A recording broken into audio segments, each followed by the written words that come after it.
Senhor Jesus? Amém? Vamos ler a palavra do Senhor. Evangelho de Jesus conforme João, capítulo de número 4. Evangelho de Jesus conforme o relato de João, capítulo de número 4.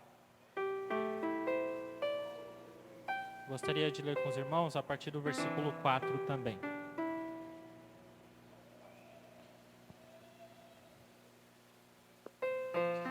Evangelho de Jesus, conforme João, capítulo 4, a partir do versículo de número 4. O texto fala a respeito do encontro de Jesus com a mulher samaritana. Os irmãos encontraram? Amém? Diz assim a palavra do Senhor. E era-lhe necessário passar por Samaria. Foi, pois, a uma cidade de Samaria chamada Sicar, junto da herdade que Jacó tinha dado ao seu filho José. E estava ali a fonte de Jacó. Jesus, pois, cansado do caminho, assentou-se assim junto da fonte. Era isto quase a hora sexta. Veio uma mulher de Samaria tirar água. Disse-lhe Jesus: dai-me de beber. Porque os seus discípulos tinham ido à cidade comprar comida. Disse-lhe, pois, a mulher samaritana: como pode, sendo tu judeu, me pedes de beber a mim, que sou mulher samaritana? Porque os judeus não se comunicam com os samaritanos. Jesus respondeu e disse-lhe: se tu conheceras o dom de Deus, e quem é que te diz, dai-me de beber, tu lhe pedirias, e ele te daria água viva. Disse a mulher: Senhor, tu não tens com que atirar, e o poço é fundo. Onde, pois, tens água viva? És tu maior que o nosso pai Jacó, que nos deu o poço, bebendo ele próprio dele, os seus filhos e o seu gado? Jesus respondeu e disse: qualquer que beber dessa água tornará a ter sede. Mas aquele que beber da água que eu lhe der nunca terá sede, porque a água que eu lhe der se fará nele uma fonte de água que salte para a vida eterna. Disse-lhe a mulher: Senhor, dai-me dessa água para que não mais tenha sede, e não venha mais aqui tirá-la. Disse-lhe Jesus: vai, chama o teu marido e vem cá. A mulher respondeu e disse: não tenho marido. Disse-lhe Jesus: disseste bem, não tenho marido, porque tiveste 5 maridos, e o que agora tens não é teu marido. Isto dissestes com verdade. Disse-lhe a mulher: Senhor, vejo que és profeta. Amém, irmãos? Senhor nosso Deus, nosso Pai, em nome de Jesus, nós oramos a Ti neste momento, te agradecendo por tudo que o Senhor tem nos permitido vivenciar aqui nessa noite, ó Pai. É notória a presença do Teu Espírito Santo, é notório que o Senhor tem falado conosco, tem nos visitado, e nós pedimos um pouco mais, ó Pai. Nós pedimos que a Tua palavra seja enviada aos nossos corações, e que ela possa gerar em nós aquilo que só o Senhor pode gerar em nós. Pai, nós pedimos no nome de Jesus que o Senhor venha abrir o nosso entendimento, para que nós estejamos atentos àquilo que as Escrituras dizem a respeito do Senhor. Que nós hoje possamos aqui sair edificados, consolados, instruídos pela Tua poderosa palavra, ó Pai. Fala conosco, esteja conosco. Em o nome de Jesus oramos e te agradecemos. Amém e amém. Podeis assentar, meus irmãos. O texto que nós lemos, ele é muito conhecido, mas há uma tensão histórica, por assim dizer, nesse texto. E qual é a tensão histórica? É que judeu não se comunica com samaritano. E isso vem desde a época do rei Jeroboão, quando o reino foi dividido e Israel, o povo judeu, entende que aqueles que ficaram ali se misturaram com outros povos, se tornou um povo pagão, se tornou um povo que não conservou a aliança do Senhor, e esse povo eram os samaritanos. E por conta de questões como essa, dos samaritanos ser um povo mestiço, e porque os samaritanos tinham outro lugar de adoração que não era o templo em Jerusalém, e por questões de preconceitos, de ordem de culto e outras coisas mais, os judeus, por sua religiosidade, não se comunicavam com os samaritanos. Tanto é que na reconstrução dos muros de Jerusalém, a Bíblia diz que os judeus não permitiram os samaritanos participar dessa reconstrução. A tensão entre judeu e samaritano era tão grande que certa feita alguns samaritanos estavam expulsando o demônio em nome de Jesus. E os discípulos olharam para Jesus e falaram assim: o Senhor quer que a gente ore e que caia fogo do céu e mate os samaritanos? Quando Jesus vai dar um exemplo de uma má conduta, quando Jesus vai dar um exemplo de alguém que não está em conformidade com a sua palavra, ele usa a figura às vezes do samaritano. Porque o judeu ia entender essa mensagem, porque para o judeu ser samaritano, ser mulher ou ser publicano era algo muito desonroso. Mas quando Jesus também queria confrontar a religiosidade deles, Jesus colocava o samaritano como alguém que era um exemplo a ser seguido, e isso confrontava o coração deles. E esse texto, ele desculpe minha expressão, um tapa na cara dos judeus da época. Percebam que até os discípulos, quando chegaram naquele lugar e viram Jesus dialogando com aquela mulher, eles ficaram espantados, porque não era comum primeiro estar sozinho com uma mulher, dialogando com ela, ainda mais essa mulher sendo samaritana. Mas eu percebo aqui, irmãos, algo tremendo. É que Jesus já está mostrando que ele veio para derrubar a parede de separação que a religião construiu entre os homens. Há na Bíblia algo que na teologia nós chamamos de revelação progressiva. O que é isso?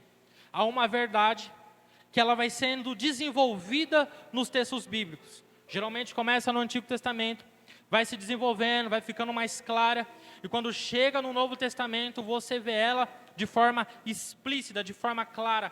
E essa é uma das verdades. Qual?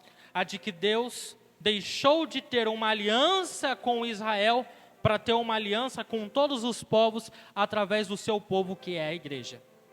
E Deus mostra isso nesse texto, quando Jesus está com uma mulher junto a um poço, conversando sobre vida eterna com ela. Quando Jesus está com uma mulher junto ao poço, com a intenção de fazer com que essa mulher experimente algo vindo do Senhor. E Jesus fez isso de diversas formas. Quando ele liberta a filha de uma mulher sírio-fenícia, nós conhecemos como cananeia. Quando ele liberta um homem em Gadara, porque para quem não sabe, Gadara é uma província de gentios dentro do território de Israel.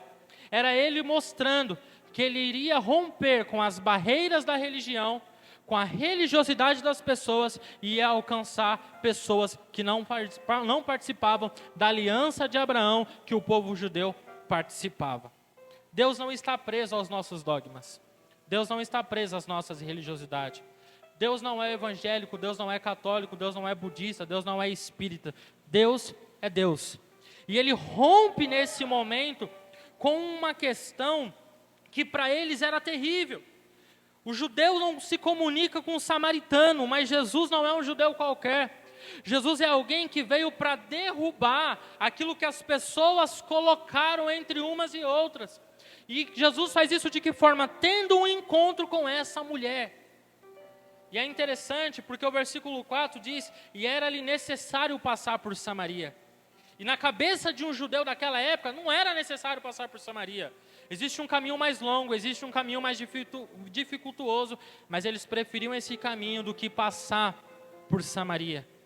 Mas Jesus passou por Samaria por causa de uma mulher.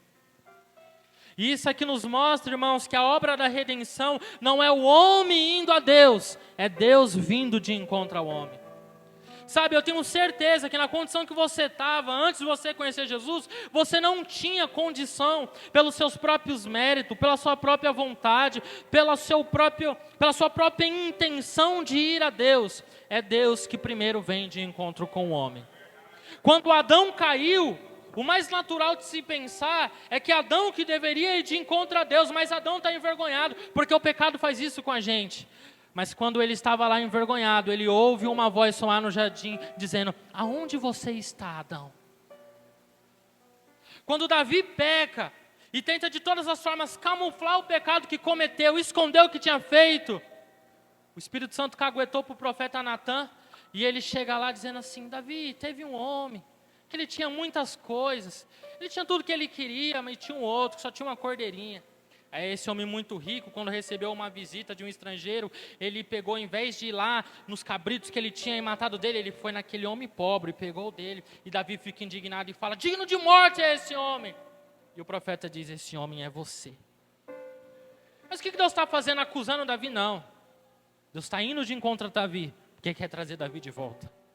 Essa mulher é uma mulher que está longe por uma barreira que a religião colocou. Ela está longe pelos relacionamentos que ela teve. Ela está longe pela história que ela viveu. Mas aquele dia, um dia comum, um dia normal, um dia rotineiro, onde ela vai buscar água, Jesus tinha colocado ela na agenda dele e disse: eu vou passar em Samaria, eu vou mudar a história dessa mulher, e através da história dessa mulher eu vou transformar outras vidas.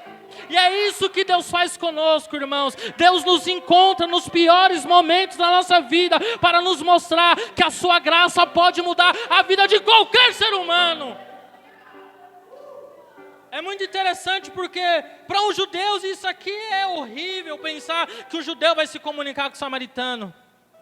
Mas Jesus está disposto a transpor qualquer barreira que a religião colocou para alcançar uma alma, para alcançar uma vida. Perceba que é algo pessoal com essa mulher. É ele indo de encontro com ela. Por quê? Porque a barreira que a religião colocou, ela nunca ia conseguir chegar. E ele chega iniciando um diálogo com ela, de forma simples, pedindo uma água. Isso aqui é interessante demais. Eu creio, eu prego, eu vivo dizendo que Deus transforma dias comuns em dias extraordinários, meus irmãos. Era mais um dia comum para aquela mulher, indo sozinha no poço, recolher água, porque andar com uma mulher que foi rejeitada pelo seu esposo 5 vezes, que tinha uma reputação que ela tinha, ninguém queria ser visto com ela ali no poço. Um dia comum para aquela mulher. Como para Davi era comum aquele dia onde ele estava no campo, apacentando as ovelhas do seu pai, e alguém de repente chegava e falava: ô Davi, deixa eu te falar, o profeta Samuel está lá na sua casa. E ele disse que ninguém vai se assentar na mesa enquanto você não chegar lá. E quando ele volta para casa, ele é ungido rei de Israel. Que é isso? É Deus pegando um dia comum de Davi, transformando um dia extraordinário, irmão. Você tem que entender uma coisa, não fica projetando o cenário do seu milagre. Deus vai fazer isso tal dia, Deus vai fazer isso agora, porque quando você menos esperar, Deus chega e transforma um dia num dia extraordinário. Um dia que você menos esperar, Deus chega e liberta seu irmão. No dia que você menos esperar, Deus chega e salva sua família. No dia que você menos esperar, Deus chega e faz algo extraordinário. Porque o nosso Deus transforma dias comuns em dias extraordinários. Ele começa pedindo água para essa mulher. E ela não está entendendo muito bem o que está acontecendo, porque judeu não se comunica com o samaritano. Então ela estranhou toda aquela situação. O que ela não entendia era que Jesus não estava ali simplesmente para pedir algo dela. Jesus estava ali para entregar algo para aquela mulher. E aqui eu extraio a primeira lição para nós, que é a seguinte: o que Jesus nos oferece é superior a qualquer coisa que Ele nos peça. O que Jesus nos oferece é superior a qualquer coisa que Ele nos peça. Porque é uma verdade que Ele vai pedir. E o que Ele está pedindo para essa mulher é algo simples. O que Ele está pedindo para essa mulher é inclusive algo que outras pessoas poderiam dar a Ele. A renúncia é isso. Muitas pessoas entregam os sonhos, mas Deus está pedindo o seu. Muitas pessoas entregam os seus hábitos, os seus costumes, mas Deus está pedindo o seu. Muitas pessoas entregam suas ideologias, mas Deus está pedindo a sua. Muitas pessoas entregam muitas coisas, mas Deus está pedindo a sua. Isso é renúncia. Deus nos pede algo. Para mim, o melhor exemplo que nós temos de renúncia ou de Deus nos pedindo algo é Gênesis capítulo 22. Deus chega para Abraão e diz assim: Abraão, e ele responde: eis-me aqui. Abraão, pega o teu filho, o teu único filho, a quem amas, leva a uma das montanhas que eu vou dizer lá de Moriá, e o sacrifica a mim. Olha que interessante, pega o seu filho, o teu único filho, a quem você ama. Deus nunca pede para renunciar a algo que você não ame. Fica muito fácil, né? Eu não gosto disso aqui mesmo, não vou entregar isso aqui para Deus. Deus nunca pede para você renunciar a algo que você não ame. Mas quando Deus está pedindo aquilo para Abraão, Ele não está querendo Isaac, Ele está querendo um coração de Abraão. Sabe, Deus não está necessitando daquilo que Ele está pedindo para você. É porque Deus quer saber se você está inteiro na presença dEle. Ele nos pede coisas como Ele pediu para Abraão e Abraão entregou. Mas Ele também pediu ao jovem rico e o jovem rico não fez. Então a escolha é nossa, meus irmãos. Ele está nos pedindo aquelas águas que fazem a gente voltar a ter sede. Porque o que Ele está pedindo para essa mulher é a água que Ele mesmo diz. Quem beber dessa vai voltar a ter sede. Ele pede isso. As coisas que nós amamos e que às vezes nós amamos mais do que a Deus. Ele nos pede aquilo que nós entendemos ser completamente, necessariamente importante na nossa vida, como a água. A água é algo importantíssimo. Sem água ninguém vive. É o que Ele está pedindo para essa mulher. Jesus pede coisas para nós que a gente pensa assim, eu não posso viver sem isso. Jesus pede coisas para nós. Ele nos pede essas águas que fazem a gente voltar a ter sede. Vou te dar exemplo. Vício acontece muito disso. Pornografia.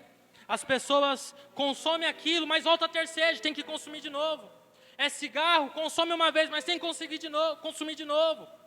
É diversas coisas que a pessoa precisa de novo. Por quê?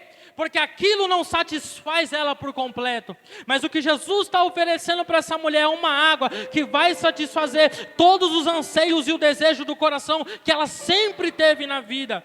Nós precisamos entender que aquilo que Cristo nos oferece vai satisfazer todo e qualquer desejo do nosso coração, irmãos. Porque se a gente não consegue desapegar de algo que amamos, de algo que temos por necessário, isso é idolatria. Nós não fomos chamados para ser idólatras. Se Deus está te pedindo, entenda, é algo que outras pessoas entregam, mas é algo que Ele está pedindo a você. Por quê? Porque Ele quer o seu coração. E saiba, Deus nunca tira algo da nossa vida sem antes o substituí-lo por algo melhor. Ele está, Ricardo, falando assim para essa mulher, me dá essa água aqui, porque essa água aqui, você bebe dela, você volta a ter sede. Como muitas coisas acontecem assim na nossa vida. A gente pratica, a gente vive aquilo, mas depois o que acontece? A gente volta a ter sede, e a gente precisa de mais, e a gente precisa de mais, e a gente precisa de mais. E assim as pessoas vão se afundando no pecado, porque o pecado não satisfaz a alma do ser humano. É temporário, é breve, acaba rápido. E talvez, irmão, você tenha ouvido a vida toda de um Deus que ama, de um Deus que cuida, de um Deus que salva, e esse Deus é verdadeiro. Mas esse mesmo Deus é um Deus que nos frustra, um Deus que nos tira as coisas, um Deus que nos amassa, um Deus que nos quebra, mas Ele nos dá algo superior àquilo que Ele está tirando da nossa vida, irmãos. Isso aqui é fato, não tem como você ser cristão sem passar pela escola da renúncia. Não existe cristão que não tenha renunciado a algo. Mas eu te digo uma coisa, irmão. Vai valer a pena toda e qualquer renúncia que você fizer pelo Senhor. Essa mulher está entregando uma água que ela bebe e volta a ter sede. Mas ela vai receber água viva, que é o Espírito Santo na vida dela.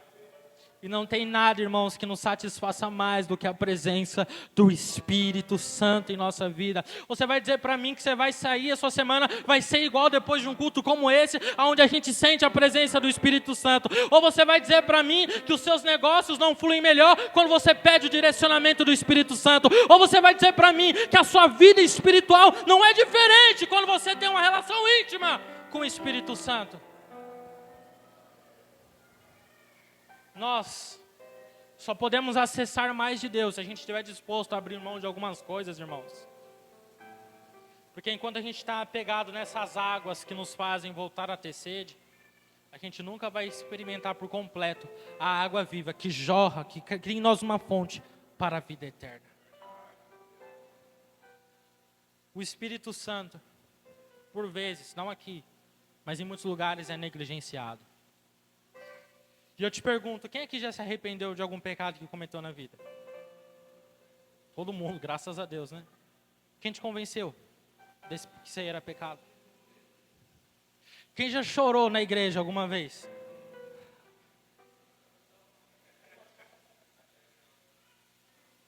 Quem fez você chorar no culto? Quem aqui já esteve triste, abatido, e num dia cansativo, e mesmo assim você veio no culto e alguém te abraçou? Quem foi que fez isso? Então, sem o Espírito Santo, a gente não é nada, irmão. Se tirar o Espírito Santo da igreja não sobra nada. Se tirar o Espírito Santo dessa pregação não sobra nada. Se tirar o Espírito Santo desse culto não sobra nada. Se tirar o Espírito Santo nem faz sentido nós estarmos aqui, meus irmãos. Porque o Espírito Santo é essa fonte de água viva que gera em nós algo que brota para a vida eterna, que flui para a vida eterna. Sem o Espírito Santo nós não somos nada. A própria Bíblia diz em Atos capítulo de número 1, que Jesus dava ensinamento aos seus discípulos pelo Espírito Santo. O que Jesus fez, Ele fez no poder do Espírito Santo.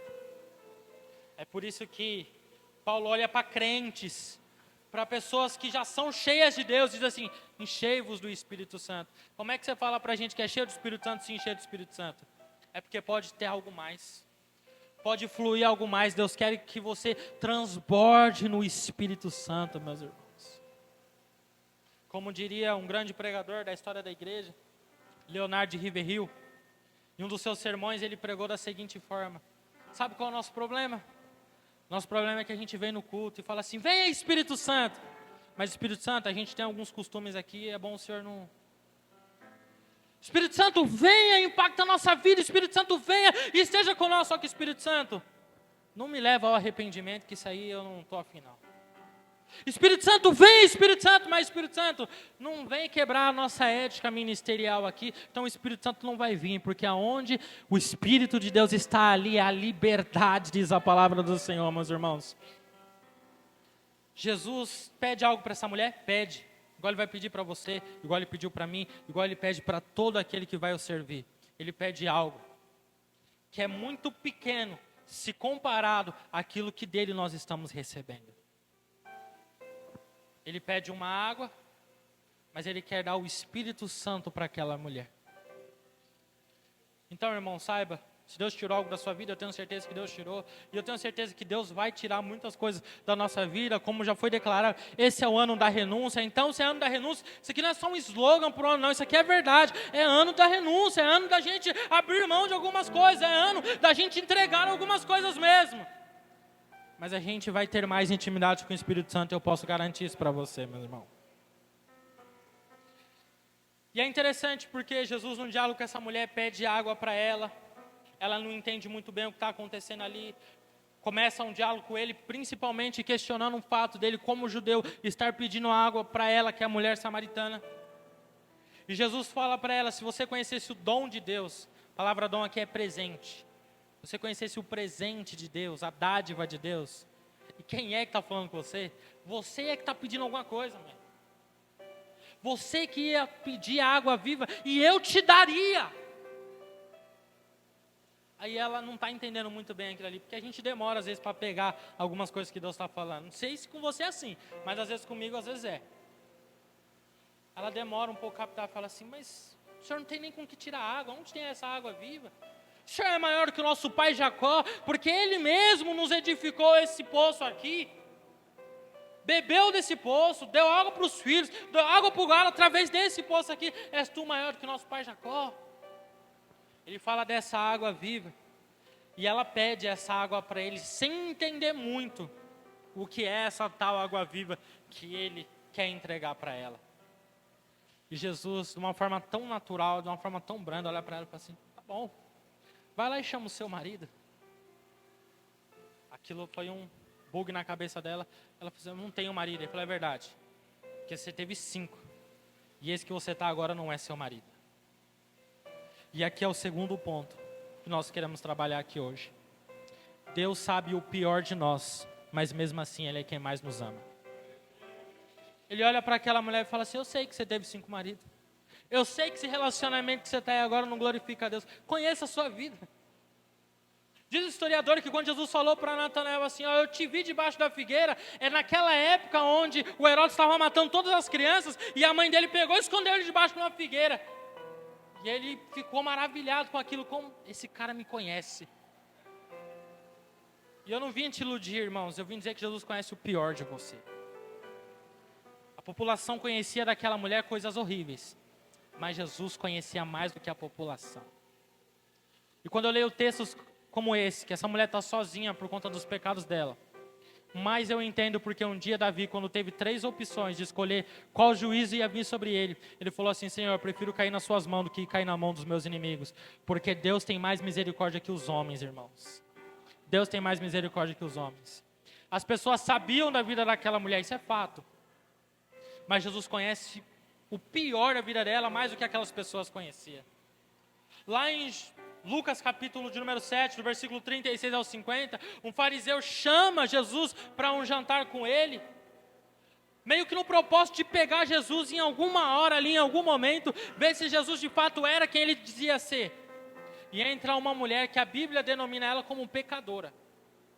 E o fariseu, quando vê que aquela mulher está aos pés de Jesus, chorando, derramando unguento sobre os pés dele, enxugando com os cabelos da sua cabeça, a Bíblia diz que ele pensou no seu coração assim: se esse aí fosse profeta, ele ia saber qual é a mulher que ele tocou, porque ela é uma pecadora.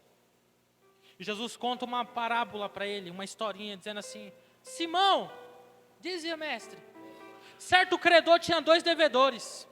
Um lhe devia 500 denários e o outro 50. Não havendo nenhum dos dois com que pagar, perdoa ambos. Eu te pergunto, qual dos dois o amará mais? E o Simão, fariseu, responde: supõe aquele que mais devia. Você respondeu bem. O que o Simão não estava entendendo, o que Jesus explica depois, é de que quem devia muito era aquela mulher. Quem devia pouco era ele. Mas ele também devia, porque todo mundo deve diante de Deus. E porque ela foi muito perdoada, muito ela amava o Senhor. Sabe, aquele fariseu olha para aquela mulher e diz: essa é uma pecadora. Mas Jesus sabe que ela é uma pecadora e ama ela do jeito que ela é, quer salvar ela do jeito que ela é, quer estar na vida dela do jeito que ela é. E é assim conosco, meus irmãos. Nós somos pecadores, Deus sabe o pior de nós. E mesmo sabendo o pior de nós, Ele nos proporciona um culto como esse. Mesmo sabendo quem nós somos, Ele nos salva, nos dá família, nos dá emprego, nos dá saúde, nos dá restauração, nos dá vitória. Por quê? Não é por quem nós somos, é por quem Ele é porque a sua graça e a sua misericórdia são grandes para nos alcançar.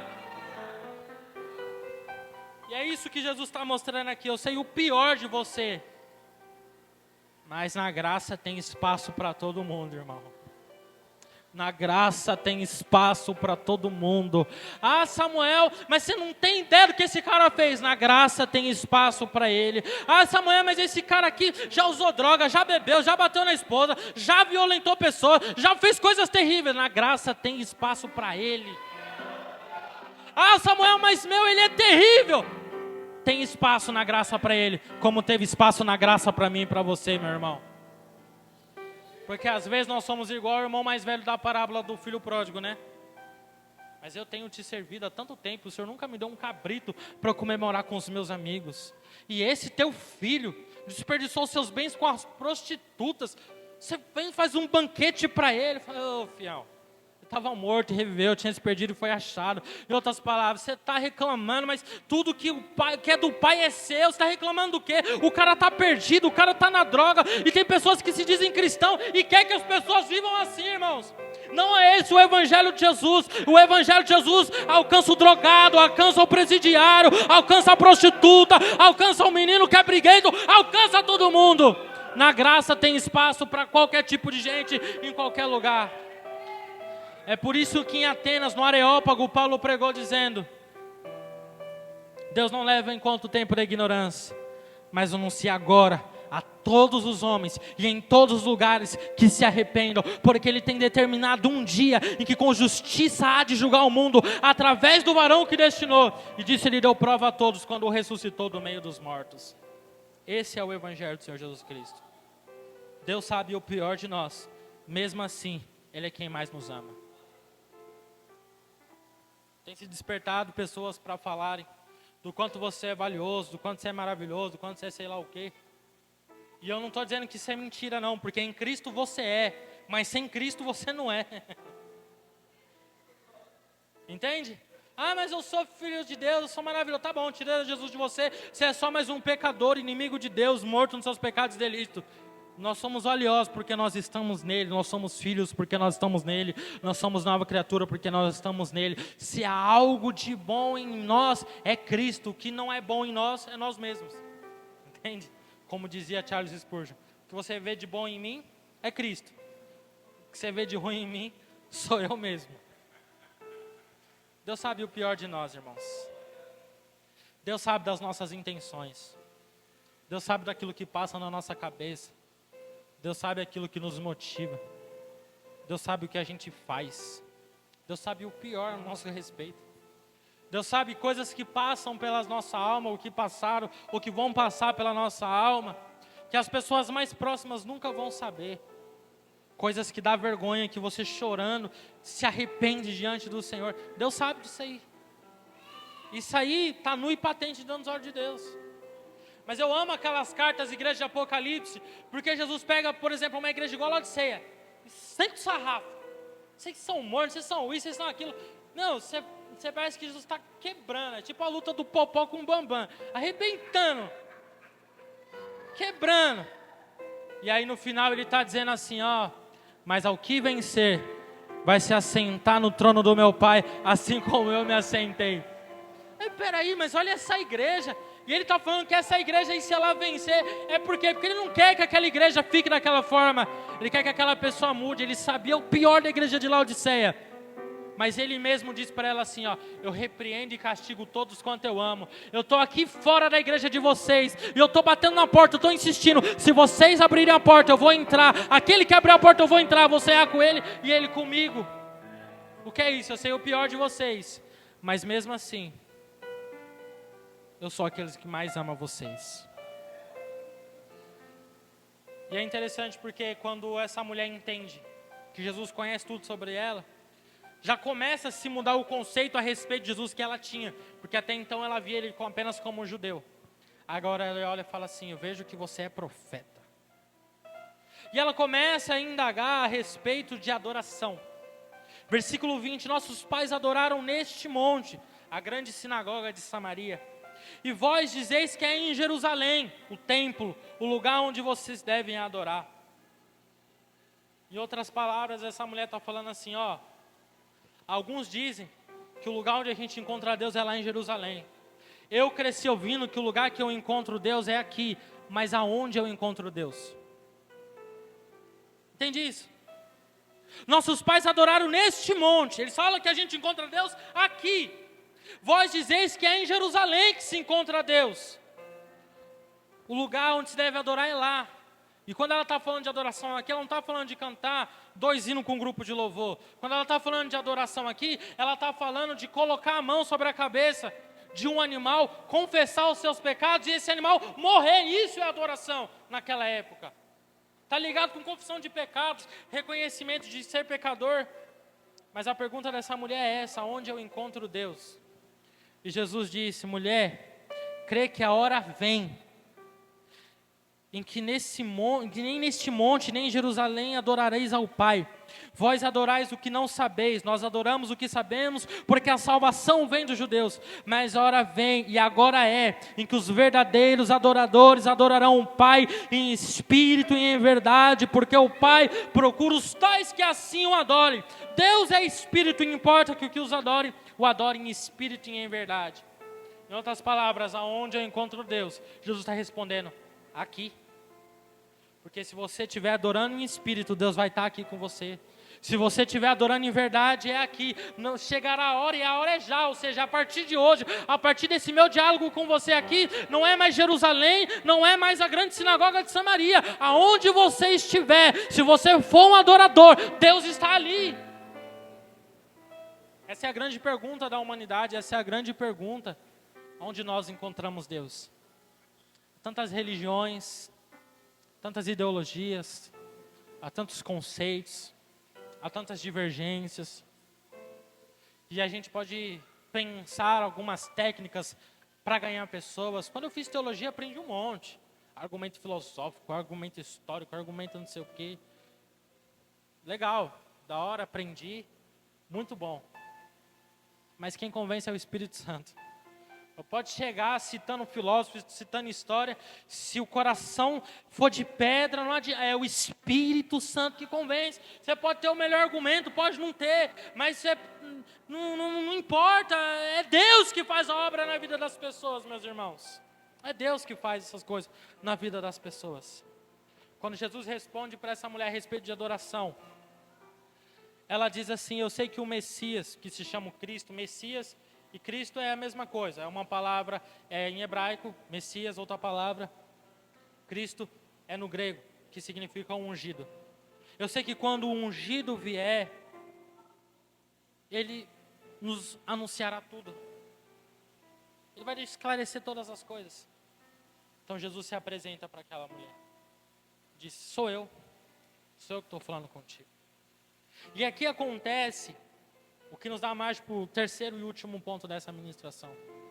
É que a Bíblia diz que essa mulher, após entender que ele é o Cristo, após de todo esse diálogo que ela está tendo com ele, após tudo isso que Deus já estava fazendo na vida dela, ela entra na cidade para anunciar a respeito de Jesus, dizendo: vinde ver de um homem que disse tudo quanto eu tenho feito. Mas há um detalhe interessante no texto. Versículo 28. Deixou, pois, a mulher o seu cântaro e foi à cidade e disse àqueles homens. Antes dela chegar lá na cidade, o que ela fez? Ela deixou o cântaro. Ela foi lá para buscar água, que era algo importante naquele momento. Mas quando ela conhece a Jesus, ela se empolga tanto com aquilo, pelo fato dele conhecer ela, pelo fato dessa água viva, por todo esse diálogo, que ela esqueceu que foi lá buscar água e deixou o cântaro lá, e foi para dentro da cidade. E aqui é o terceiro e último ponto. Algumas coisas perdem a sua importância se comparado ao gozo de conhecer Jesus. Se a gente viver um cristianismo que a pessoa se converte, a gente fala assim: agora você tem que parar com isso, parar com isso, parar com aquilo, a gente só está formando religioso. Isso aí não é discipulado, você não forma cristão assim. Não, Samuel, não. A gente tem que entender, se essa pessoa conheceu e teve um relacionamento de fato com Jesus, aquelas coisas perdem a importância.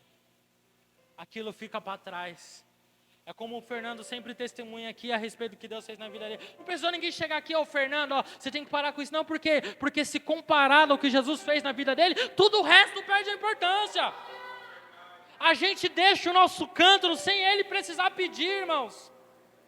A gente deixa porque aquilo perde a importância que tinha naquele momento. Porque conhecer Jesus é muito superior a qualquer coisa. E você veja que esse conhecimento ele é tão intenso, que há pouco tempo atrás ela viu ele apenas como um simples judeu. E quando ela ouviu ele falando, ela falou assim: você é maior que o nosso pai Jacó? É maior que o nosso pai Jacó? Quando ele mostra para ela que conhece da vida dela, ele fala: você é profeta. Eu vejo que você é profeta. Quando ele responde sobre a adoração, ela diz: eu sei que quando Cristo vier, Ele nos anunciará todas as coisas. Ele fala: sou eu. Ou seja, ela via ele como um judeu, depois pergunta se é maior que Jacó, depois entende que ele é profeta, e entende então que ele é o Messias. Ela cresceu no conhecimento de Deus. Sempre há mais de Deus para nós conhecermos, irmãos. Sempre há mais de Deus para nós conhecermos. Você pode ter 20, 30 anos de crente, há mais de Deus para você conhecer. Você pode estudar teologia, tem mais de Deus para você conhecer. Você pode ser PhD, sei lá o que, em divindade, não sei o que. Tem mais de Deus para a gente conhecer. Algumas coisas perdem a sua importância se comparado ao gozo de conhecer Jesus. E eu vou ler um texto aqui para vocês, para a gente caminhar para a conclusão. Mas dentro desse conceito, algumas coisas perdem a sua importância se comparado ao gozo de conhecer Jesus. Filipenses capítulo 3, do versículo 4 ao 8. Paulo aqui está falando a respeito da vida que ele viveu no judaísmo e de como ele considera tudo aquilo que ele tinha vivido no judaísmo. Filipenses capítulo 3, do versículo 4 ao 8 diz assim: ainda que também podia confiar na carne, se algum outro cuida que pode confiar na carne, ainda mais eu, circuncidado o 8º dia, da linhagem de Israel, da tribo de Benjamim, hebreu de hebreus, segundo a lei fui fariseu, segundo o zelo perseguidor da igreja, segundo a justiça que há na lei, irrepreensível. Mas o que para mim era ganho, reputei-o perda por Cristo. E na verdade tenho também por perda todas as coisas, pela excelência do conhecimento de Cristo Jesus meu Salvador, pelo qual sofri perda de todas essas coisas, e as considero como esterco, para que possa ganhar a Cristo. O que ele está falando assim, gente? Se fosse para se gloriar o passado que teve, eu poderia. porque ele tem um nome do primeiro rei de Israel, que é Saul, Saulo e Saul, intercambiável. Ele é da tribo do primeiro rei de Israel, Benjamim, rei Saul. Ele foi fariseu, pessoal mais bem doutrinado, mais os teólogos da época lá. Circuncidado no 8º dia, não foi igual Timóteo, que foi circuncidado depois de grande já, por conta dos judeus da época, não. Circuncidado no 8º dia, padrão. Fariseu, zeloso, hebreu de hebreus, ou seja, não é alguém que se converteu ao judaísmo, não é alguém que começou para... Não, no sangue dele corre o DNA de hebreu, de Abraão. Ele poderia se gloriar de tudo disso. E tudo isso para ele era ganho, ele mesmo disse, tudo isso para ele era ganho, tudo isso é motivo de orgulho, motivo de vaidade. Ele fala, desculpa a expressão, mas é isso que ele está dizendo. Isso para mim agora é tudo um mando de merda, se comparado ao conhecimento do Senhor Jesus Cristo. Eu repudiei isso tudo como perda, eu não quero mais saber disso. Tudo isso perdeu a importância pelo gozo de ter conhecido o Senhor Jesus Cristo. E essa mulher entra na cidade. E a mensagem dela não tem fundamento teológico. A mensagem dessa mulher não tem 3 pontos, introdução, conclusão, igual o que eu estou fazendo aqui tem. Mas alcançou mais gente do que talvez eu esteja alcançando aqui agora. A mensagem dela não tem teologia, não tem firula, ela chega e fala assim, vinde, veja um homem, ele diz tudo quanto eu tenho feito, será que ele não é Cristo? As pessoas começam a seguir essa mulher e vão lá e te encontram Jesus, cara. Isso nos mostra uma verdade, o evangelho ele é simples. E Deus alcança as pessoas de forma simples, meu irmão. Quanto mais estudo, quanto mais eu me dedico, mais eu entendo isso do evangelho. O evangelho é simples. Sabe quando você percebe isso? Principalmente nós obreiros, quando vamos pregar. A gente estuda, original, não sei o que o outro pensou, o historiador, a história, não sei o quê, as divergências que há no texto e tudo mais. Aí você vai numa casa, o camarada está com o braço cruzado olhando para você, tem uma criança chorando, o pessoal não conhece Jesus nem nada do tipo. Que fundamento teológico você vai usar numa pregação dessa? O que você vai falar? Aí você abre a Bíblia lá em João 3, versículo 16, porque Deus amou o mundo de tal maneira que deu o seu Filho unigênito para que todo aquele que nele crê não pereça, mas tenha vida eterna. E você começa a falar que quem salva é apenas Jesus, e que o céu é real, e que Deus pode transformar a vida da cabeça. Só por quê? Porque o evangelho é simples, cara. O evangelho ele é simples, muito simples. Ela entende de uma forma simples, e ela prega de uma forma simples, mesmo o conteúdo sendo profundo. Porque se a gente se aprofundar, a pregação aqui não é sobre o Espírito Santo propriamente. Mas se você for falar sobre a agrovida, você vai ver o quanto esse tema é profundo. Mas a mensagem dela é vir de ver de um homem que disse tudo quanto eu tenho feito. E as pessoas vão pelo que ela está dizendo. Mas detalhe, quando esses homens chegam lá e eles ouvem Jesus, Jesus fica um tempo ali com eles. Eles olham para aquela mulher e falam assim, ó, agora a gente veio aqui porque nós ouvimos o que você falou. Mas agora nós não estamos mais aqui por causa da sua palavra. Nós estamos aqui agora pelas palavras dele. Ou seja, a gente veio pelo que você disse, mas a gente ficou por aquilo que ele está falando.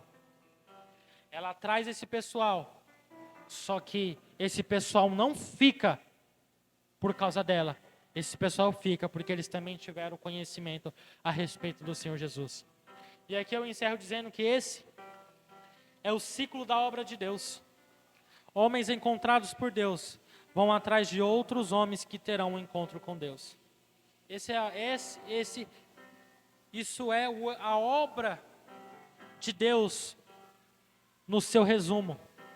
Homens que foram encontrados com Deus vão atrás de outros homens para que eles também tenham um encontro com Deus. Uma mulher que recebeu um conhecimento sobre Jesus, que teve um encontro com Ele, uma mulher que experimentou do Espírito, que pôde encontrar Deus, uma mulher que entendeu que Deus sabe o pior dela, mas mesmo assim ama ela, que entende que Ele está pedindo algo, mas que Ele tem é superior, que diante de tudo aquilo, deixa o que tem, para que possa contar às pessoas quem é Jesus. Isso só mostra o ciclo da vida cristã. A igreja é baseada nisso. Homens tiveram encontro com Deus. Você teve um encontro com Deus. Qual é a sua missão agora? É chegar até outras pessoas que não tiveram encontro e dizer assim, ó, venham e vejam o homem que disse tudo quanto eu tenho feito. Porventura não é ele o Cristo? E essas pessoas vêm. Só que elas não ficam por causa de nós. E esse é o barato do Evangelho. Esses homens de Samaria, que foram pela palavra da mulher até Jesus, falaram para ela, nós viemos por causa da sua palavra, mas nós ficamos por causa das palavras dele. Então, não sei quem é você hoje nessa ministração, se você é a mulher samaritana, se você é esse que está vindo, porque algum samaritano pregou para você, mas entenda que esse é o ciclo da obra de Deus. Homens que foram encontrados por Deus, vão atrás de outros homens, para que eles também tenham um encontro com Deus. Deus nos está chamando para a missão. Deus nos está chamando para o evangelismo. Deus está nos chamando para a pregação do Evangelho. Usa suas redes sociais, usa a oportunidade que Deus te dá no seu trabalho, usa a oportunidade que Deus te dá na sua escola, usa a oportunidade que você tem com seus vizinhos. Seja um missionário, porque uma mulher como essa, que conheceu Jesus e no mesmo dia começou a pregar e começou a ganhar alma. Uma igreja cheia do Espírito Santo, com professores, com liturgia, com tantos obreiros, não pode esperar menos, irmãos. Nós também precisamos ir atrás e trazer almas para o Senhor Jesus. Deus está feliz com você aqui, mas Deus quer mais pessoas nesse lugar. Não para que a gente possa falar assim, você viu como a igreja está cheia? Não. Para que mais pessoas possam ter um encontro com Ele.